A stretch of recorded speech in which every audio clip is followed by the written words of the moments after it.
అదేవిధంగా రెండవది బతుకమ్మ చీరలు. బతుకమ్మ చీరల్లో ఎట్లా మాట్లాడిండు, ఆయన నోటికి మొక్కాలి, చాలా గొప్ప సుభాషితాలు వల్లించిండు. ఒక్కసారి ఆ దివ్య ప్రవచనాలు చూద్దాం. ఒక మంచి డిజైన్ తో ప్రతి ఆడబిడ్డకు 2 చీరలు ఇస్తే 1,30,00,000 చీరలు మంచి డిజైన్లతోని మంచి క్వాలిటీ. సరిగా రాలే బిడ్డ. ఒక మంచి డిజైన్ తో ప్రతి ఆడబిడ్డకు 2 చీరలు ఇస్తే 1,30,00,000 చీరలు మంచి డిజైన్లతోని మంచి క్వాలిటీతోని ముందుకు రమ్మని మా అధికారులకు సూచన చేసినాం. ఒక్క మంచి ఆ రోజు ఏమో కేసీఆర్ గారి ప్రభుత్వం ప్రతి బతుకమ్మ పండుగ కూడా ఏ పేదింటి ఆడబిడ్డ కూడా పండుగ పూట పాత చీరలు కట్టుకోవద్దు, కొత్త చీర కట్టుకోవాలి, ఇటు చేనేత కార్మికులకు ఉపాధి దొరకాలని కేసీఆర్ గారు చీరలు ఇచ్చారు. ఏమన్నాడు రేవంత్ రెడ్డి గారు, చాలా మంచి డిజైన్లు ఇస్తాం, ఒక్క చీర కాదు 2 చీరలు ఇస్తా అన్నాడు. కానీ ఉన్న చీర ఎగబెట్టిండు కదా రేవంత్ రెడ్డి. మన తెలంగాణలో ఆడపిల్లల్ని మహాలక్ష్మిలుగా చూస్తాం. జనరల్గా ఆడపిల్లలకు కట్నం పెడతామంటే ప్రాణం పోయినా సరే ఆడపిల్ల కట్నం తప్పకుండా ఇస్తాం, చెల్లించుకుంటాం, వాళ్ళ మాట తప్పకుండా ఇస్తూ ఉంటాం. ఆడపిల్లకు మాట ఇచ్చి తప్పితే అది పెద్ద పాపంగా మనం తెలంగాణలో భావిస్తూ ఉంటాం. మరి అలాంటి ఆడపిల్లల్ని, మన అక్కా చెల్లెల్ని మోసం చేసినటువంటి చరిత్ర ఇవాళ రేవంత్ రెడ్డి గారిది. ఆ రోజేమో 2 చీరలు ఇస్తా అన్నాడు. 2 చీరలు కాదు కదా, కనీసం జాకెట్ పీస్ కూడా ఇవ్వలేన, జాకెట్ పీస్ కూడా ఇవ్వలే. పండుగ పూట ఆడపిల్లల్ని రేవంత్ రెడ్డి ఏ రకంగా బాధ పెట్టిండో, ఏ రకంగా మోసం చేసిండో ఆయన డబుల్ స్టాండర్డ్స్ ఇప్పుడు మన మహిళల విషయంలో చూసాం. అదేవిధంగా మూడోది ఎల్ఆర్ఎస్ చూపిస్తానా. అప్పుడు ఎల్ఆర్ఎస్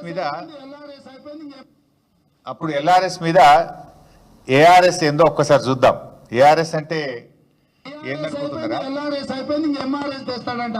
పెద్ద మంచి లేదు, పెద్ద మంచి ఎల్ఆర్ఎస్ అంటే అదే ఇంక ఎంఆర్ఎస్ కూడా తెచ్చేటట్టు ఉన్నాడు. అదేంటి అంటే మ్యారేజ్ రెగ్యులరైజేషన్ స్కీమ్ సార్. వాళ్ళ రక్తాన్ని పీల్చాలనేటువంటి ఆలోచనతో రాష్ట్ర ప్రభుత్వం ఉంది. వీలైతే అసలు కట్టబాకండి. ఇబ్బడి ముబ్బడిగా మీరు తీసుకొచ్చిన అప్పులన్నింటినీ కట్టడానికి ఆ అప్పుల భారం ఈ రోజు ప్రజల మీద వేస్తా ఉన్నారు. ఈ రకంగా ఎల్ఆర్ఎస్ సబ్జెక్ట్ కూడా ఉంది. ఈ ఎల్ఆర్ఎస్ సబ్జెక్ట్ కి సంబంధించింది దానకిషోర్ గారు మీ అందరితో మాట్లాడారు, మేడం గారు కూడా మాట్లాడారు అనుకుంటాను, చేస్ గారు.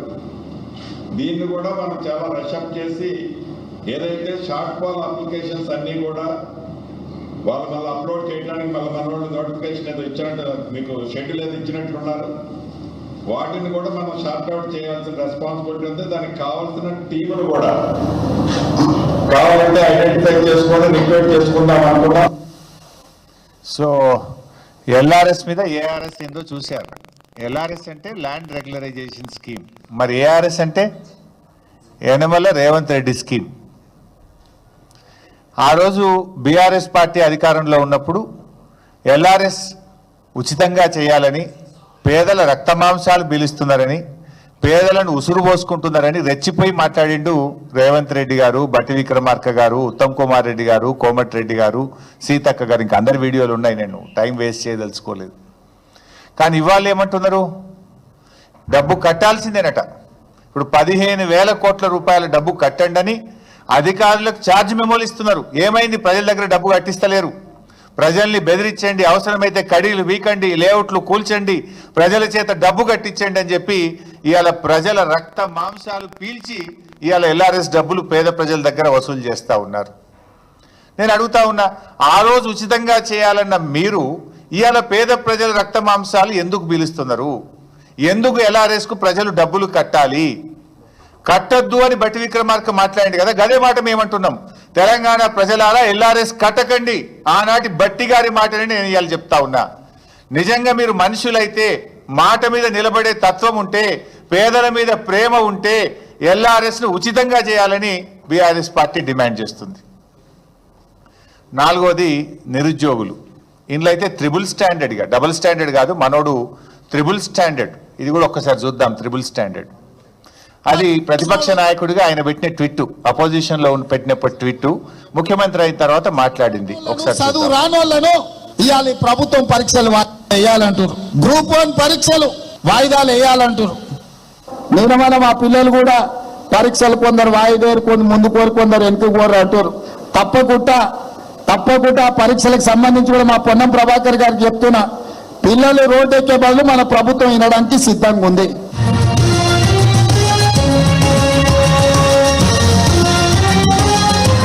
ఓకే, సో పోటీ పరీక్షల విషయంలో రేవంత్ రెడ్డిది డబుల్ స్టాండర్డ్ కాదు.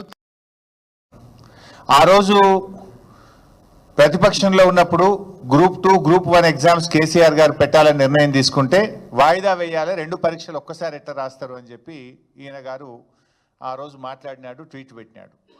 మొన్న ముఖ్యమంత్రి అయిన తర్వాత ఇదే పిల్లలు అశోక్ నగర్లో రోడ్ల మీదకి వచ్చి పరీక్షలు వాయిదా వేయాలంటే ఇది ప్రతిపక్షాల కుట్ర అన్నాడు. తలకు మాసినోడే పరీక్షలు వాయిదా వేయాలంటారని, చదువు రానోళ్ళే పరీక్షలు వాయిదా వేయమంటారని నోటికి వచ్చినట్టు ఈయన మాట్లాడిండు. మళ్ళీ ఇప్పుడేం మీరే చూసిండ్రు, ఆ తలకు మాసినోడే వాయిదా వేయమంటాడు అని అన్నది రాష్ట్ర ముఖ్యమంత్రి రేవంత్ రెడ్డి, ఆ పరీక్షలు వాయిదా వేసింది రాష్ట్ర ముఖ్యమంత్రి రేవంత్ రెడ్డి. ఇప్పుడు ఎవడు తలకు మాసినోడే? ఇప్పుడు ఎవడు తలకు మాసినోడు? నువ్వే కదా అన్నావు, తలకు మాసినోడే వాయిదా వేయమంటాడని చెప్పి, మరి వాయిదా వేసింది కూడా నువ్వే కదా. అంటే ఈ రకంగా ఆయన కన్వీనియంట్గా ఎప్పుడు ఎట్లంటే ఎట్లా మాట్లాడడం, ఏదంటే అది మాట్లాడితే ప్రజలు నమ్ముతారనే విధంగా ఈ త్రిబుల్ స్టాండర్డు పరీక్షల వాయిదా విషయంలో, నిరుద్యోగుల విషయంలో మాట్లాడిండు. నిరుద్యోగుల విషయంలో ఇంకా చాలా విషయాలు కూడా ఉన్నాయి. మొదటి సంవత్సరంలోనే 2 లక్షల ప్రభుత్వ ఉద్యోగాలు ఇస్తామని చెప్పిండ్రు. 2 లక్షలు కాదు కదా, 10,000 కూడా వీళ్ళు ఇచ్చినాయి లేవు. అన్నీ కేసీఆర్ గారు ఇచ్చిన నోటిఫికేషన్లే. అంతే తప్ప జాబ్ క్యాలెండర్ విషయంలో ఫెయిల్ అయినరు. నిరుద్యోగ యువకులను కూడా కన్వీనియంట్గా మోసం చేసిండ్రు. ఇక సర్వేల మీద ఆ రోజు కేసీఆర్ గారు చేసిన సమగ్ర సర్వే మీద ఏం మాట్లాడిండు, ఇప్పుడు ఆయన ఏం సర్వే చేస్తుండు, ఒకసారి అది కూడా చూద్దాం. ఆయన అడ్డమైన మన ఇంటికి పంపించి మన ఆస్తులు, మన ఖాతాలు, మన పిల్లలు, మన వివరాలన్నీ అడ్డమైన చేతిలో పెట్టమంటాడా? ఎవడన్నా బుద్ధుండేటోడు చేసే పనేనా? మెడకాయ మీద తలకాయ ఉన్నోడు ఎవడన్నా మంది వివరాలు మంది కాబట్టి ఎటువైనా పర్వాలేదని అనుకుంటున్నాడు. ఆ రోజేమో పచ్చ పార్టీలు ఉండయిన, పచ్చ పార్టీలో ఉన్నప్పుడు మేము సమగ్ర సర్వే చేపడితే ఏ రకంగా మాట్లాడిండో చూసిండ్రు. ఇప్పుడు 3 రంగుల జెండాల పార్టీలో చేరి ఏ రకంగా సర్వే చేస్తుండో కూడా మనం చూస్తున్నాం. ఇప్పుడు అడ్డమైన ప్రశ్నలు అడుగుతున్నది ఎవడు? ఇవాళ సర్వేలు ఏమేమి అడుగుతుండో మీకు తెలియదా? బైసాబ్ మీ అందరి దగ్గర రాలేదా? నీ ఆస్తి ఎంత, నీకు మోటార్ సైకిల్ ఉందా, నీకు టీవీ ఉందా, నీ గ్రైండర్ ఉందా, నీ కారు ఉందా, నీ ట్రాక్టర్ ఉందా, నీకు భూమి ఉందా, నీ కొడుకు ఏం చేస్తుండని అడ్డమైన ప్రశ్నలు వేస్తున్నాడు ఎవడు? ఇప్పుడు మెడ మీద తలకాయ లేనోడు ఎవడు?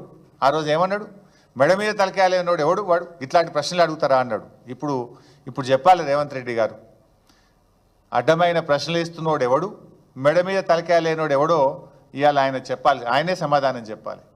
అంటే నువ్వు ఆ రోజు ఏం మాట్లాడినావు, ఈ రోజు నువ్వు అడుగుతున్న ప్రశ్నలు ఏంది, ఈ రోజు నువ్వు సర్వే రూపంలో ప్రజల్ని ఏ రకంగా ఇబ్బంది పెడుతున్నావు అన్నది నిజస్వరూపం మనం ఈరోజు చూస్తూ ఉన్నాం ఆయనది.